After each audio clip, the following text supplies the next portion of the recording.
Tonight, a city on edge. This is definitely not justice for black people. We are so used to the system not working for us that officers get away with murdering us with impunity. A scene so familiar, laced with so much pain. Police and protesters swarming Louisville, Kentucky as a grand jury concluded its investigation nearly 200 days after the death of Breonna Taylor, whose case has become a rallying cry for racial justice. In our country, when you murder someone, you're supposed to be charged with murder. We believe that those officers should have been indicted on murder charges. But no murder charges were filed. No manslaughter charges either against officers Brett Hankison, Jonathan Mattingly, and Miles Cosgrove for Taylor's killing.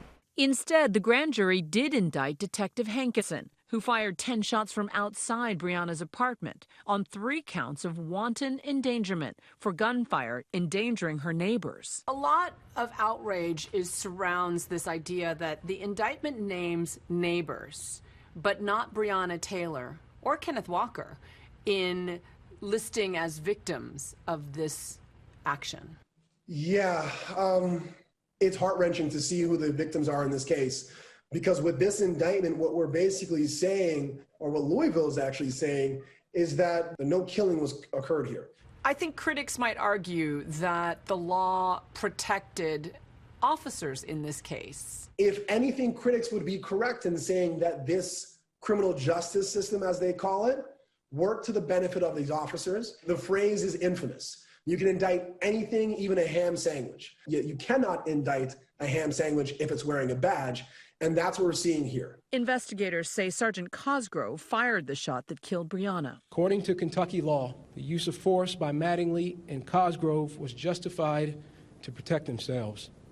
This justification bars us from pursuing criminal charges in Miss Breonna Taylor's death. How crucial is it that Kenneth Walker fired that first shot?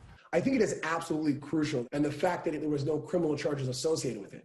Because but for that first shot from Kenneth Walker, there would have been no reason for an officer to shoot a single bullet, yet alone the dozens of bullets that penetrated those apartments. Those dozens of bullets shattering what began as a quiet night at home for the 26-year-old EMT and her boyfriend, Kenneth Walker. She had actually just dozed off, so I lay there and watched the movie by myself. At the same time, Louisville Metro police officers are looking for Breonna's ex-boyfriend, Jamarcus Glover, who they think may have been keeping drugs or money in Breonna's house. This connection would lead police to her apartment, originally with a no-knock warrant, then revised to require police to announce themselves before entering. And at 12:40 a.m., to Kenneth and Breonna's surprise, a bang at the door. Mattingly would tell investigators they did not announce during the first 2 knocks. This will be a recorded statement from Sergeant John Mattingly. We were still announcing police come to the door, police search warrant. I probably banged on the door six or seven different time periods. Evidence shows that officers both knocked and announced their presence at the apartment. But Kenneth Walker remembers it differently. There's a loud bang at the door. She pops up out of her sleep and scared her to death. Me too. First thing she said was, "Who is it?" No response. So we like, what the heck? We both get up, another knock at the door. She's like, "Who is it?" Loud at the top of her lungs. No response. Several witnesses telling ABC News they did not hear the police announce themselves that night. You've seen the crime scene photos. You know a lot of the details of what went wrong. What did go down? Well, I think what you had was a huge mistake by both parties, not knowing who they were, not answering the door. You know, if you have a phone call, call Breonna. We're outside, we're coming in. That's what I would have done, to be honest with you. And I wouldn't have hit the door after midnight. In New York, we do a 6 o'clock entry in the morning.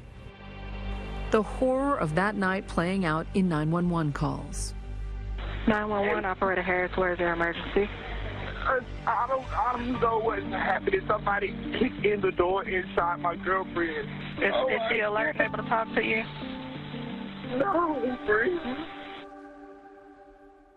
In total, 6 bullets struck Ms. Taylor. Medical evidence obtained by our team indicates that only 1 shot was fatal. The grand jury's findings came as no comfort to Breonna's loved ones. Attorney Benjamin Crump tweeting tonight, "This is outrageous and offensive." Last week, Breonna's family reached a $12 million settlement in a civil suit with the city of Louisville. That $12 million settlement is an attempt to avoid both litigation in terms of a trial and also discovery. Because as that case might have progressed, we would have learned more and more and more about that case that might have been very damaging for any potential criminal trial. The Louisville Police Department agreed to make sweeping changes. What changes do you think Breonna Taylor's case will usher in? They've already had 2 changes right now, all right? No-knock warrants have been banned in Kentucky, and also the body cameras will also be performed as well. And so you're saying, in the end, Breonna Taylor's death will not be in vain? I don't think it will be. I think her name will be ingrained in everyone's consciousness across the country. This change is coming, and there's no question there's been change in law enforcement and criminal justice in this country. We need to go forward and really tap down on these things. Protests springing up across the country in response to today's decision. The city of Louisville under a state of emergency. Police confirming tonight that officers were shot at during the protests. At least 2 were hit, both with non-life-threatening injuries.